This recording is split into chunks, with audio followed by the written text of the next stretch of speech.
हाँ भाई, जिन जिन को शक था कुदरत के निजाम का, जरा सामने आओ। This is Najibul Hasnain. Honestly speaking, अपना काम दूसरों पे अब तक छोड़ा है और दूसरों ने उसको बखूबी अंजाम दिया है, लेकिन अब वक्त आ गया है कि अपनी जिम्मेदारी लेकर खेलने का। जो जॉब आपको दी गई है उस पे अपना 100% दिखाने का। पीछे देखना छोड़ दें, आगे फोकस करें। Give your 100% and you can do it. अगर यहाँ श्रीलंका के अलावा कोई और टीम होती तो शायद मैं इतना ऑप्टिमिस्टिक भी ना होता, और मुझे लगता कि 65 रन से तकरीबन हराना है और तकरीबन 13.1 ओवर में 13.1 ओवर में टारगेट अचीव करना है, ये तो बहुत मुश्किल है for a team like Pakistan, जिनकी ना बैटिंग इतनी अच्छी चल पा रही है, ना उनकी बॉलिंग में उस तरह की एक डेप्थ नजर आ रही है, ना कप्तानी अच्छी है, ना मैनेजमेंट के फैसले अच्छे हैं। ऐसी टीम के लिए सिर्फ इसी कंडीशन में मैं कह रहा हूं कि सामने भी आपके ऐसी ही टीम है जो इतना ही बुरा खेल रही है और इतने ही बुरे फैसले कर रही है, और इस वक्त वो तो इवेंट से बाहर है। यानी श्रीलंका का अब इस इवेंट में कोई चांस नहीं है। जो पाकिस्तान की इक्वेशन है वो इतनी मुश्किल नहीं है जितनी दिखाई दे रही है। बस आपने टीम अच्छी खिलानी है और दिलेर फैसले करने हैं, पॉजिटिव इंटेंट के साथ जाके। ये हम बहुत बोलते हैं, बार बार बोलते हैं, but this is the time जहां आप जो करें टीम के लिए करें, अपने लिए ना खेलें। टीम का सोच के खेलेंगे और अग्रेसिव क्रिकेट खेलेंगे, उस अप्रोच से खेलेंगे कि ये इक्वेशन पूरी होनी है। मैच तो जाहिर है श्रीलंका पाकिस्तान रैंकिंग से भी पता चलता है, और वैसे भी मालूम है कि पाकिस्तान जब श्रीलंका के खिलाफ खेल रहा होगा तो फेवरेट होगा। कुछ पता नहीं है कि वो भी हाथ से ना निकल जाए मैच, लेकिन कहने का मतलब ये है कि अगर आप ऑन पेपर देखें तो पाकिस्तान की team is much better than Sri Lanka. तो जीतना तो हमारे हाथ में है, लेकिन ये जो इक्वेशन है इसको पूरा करने के लिए आपकी इंटेंट बहुत स्ट्रांग होनी चाहिए। आपका गेम अवेयरनेस वाला जो पोर्शन है ना, वो बहुत सोच समझ के आपको देख के खेलना है, उसको देखना है, सारी चीजों को कैलकुलेट करते हुए इस मैच में चलना है, तभी पाकिस्तान सेमीफाइनल के लिए क्वालिफाई कर सकता है। आज इंग्लैंड ने न्यूजीलैंड के खिलाफ, अगेन इंग्लैंड टीम की इतनी अच्छी परफॉर्मेंस नहीं थी। आप देखें बैटिंग में सिवाय हैरी ब्रूक के एक मैच में बड़ी मुश्किल से रन किए फिल सॉल्ट ने। ना फिल सॉल्ट चल रहा है, ना अपना बटलर चल रहा है, किसी की ऐसी परफॉर्मेंस नहीं आ रही है। विल जैक बार बार बैट बॉल दोनों से परफॉर्मेंस देता है, तो उन्होंने भी तो यहां तक वो पहुंचे, वो सेमीफाइनल में क्वालिफाई किया। क्यों? बिकॉज वो अपने रिसोर्सेस के हिसाब से चीजों को पूरा करके मैच जीत रहे हैं। उनकी कितनी बुरी हालत थी ग्रुप स्टेज में, अब उन्होंने कंसिस्टेंट परफॉर्मेंस दिखाना शुरू किया और वो जीतना शुरू हो गए। पाकिस्तान में प्रॉब्लम ये, चल भी कोई नहीं रहा और मैच भी हार रहे हैं, तो आपका मोरल भी डाउन है, आपको चीजें डिफिकल्ट भी लग रही हैं, आपके लिए सिचुएशन मुश्किल भी होती जा रही है।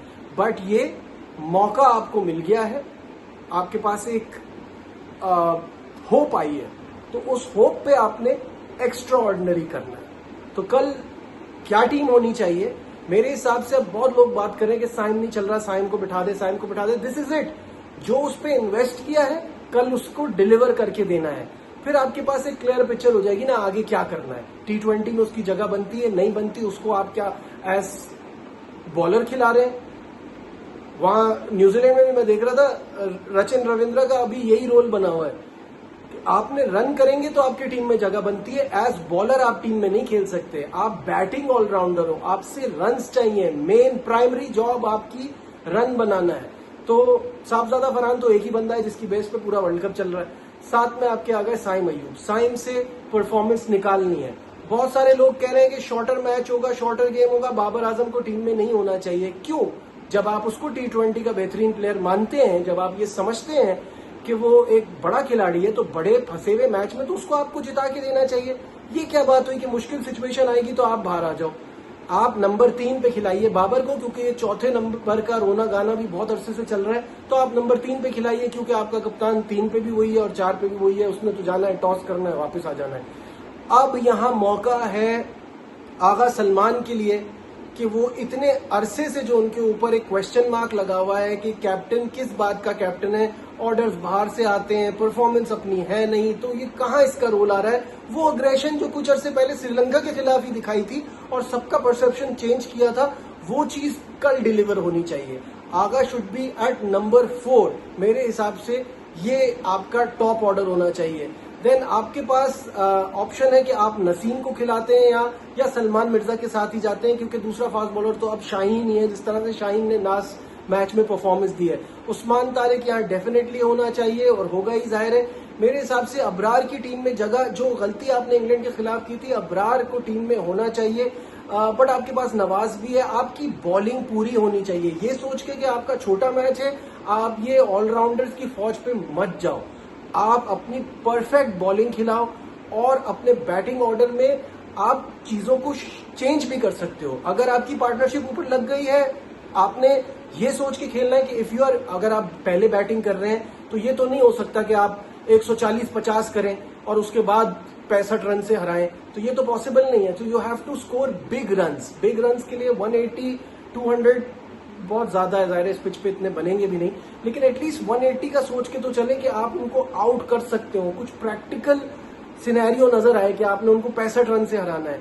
बाद में बैटिंग आ रही है तो आपको ऑब्वियसली 13.1 ओवर में करना है, तो देर इज नो स्टॉपिंग। अगर ओपनर आपके चल गए देन फ्लोट करा के आप उस्मान को भी ऊपर ला सकते हैं, आप फखर को भी ऊपर ला सकते हैं।